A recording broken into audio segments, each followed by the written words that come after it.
கையை எடுத்துட்டேன். சொல்லு. ஹாய் ஹாய் எல்லாரும் எப்படி இருக்கீங்க? சொல்லுப்பா. கருப்பட்டி கேப் வந்திருக்கோம். கருப்பட்டி கேப் சூப்பராக இருக்கு.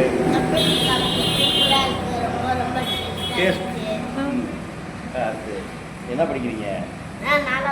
உங்கள் பேர் என்ன? ராஜதுரையா? Very good. ராஜதுரை வந்திருக்காரு நம்ம கருப்பட்டி கேப்புக்கு. பார்த்துங்க, அவர் வந்து 4th ஸ்டாண்டர்ட் படிக்கிறாரு. ஒரு காஃபி சூப்பராக இருக்குன்னு சொல்லியிருக்காரு. சரியா? நீங்கள் எங்கே இருக்கா? ஒரு திருமங்கலம், மதுரை திருமங்கலத்தில் இருக்காரு. பாய் பாய் பாய்.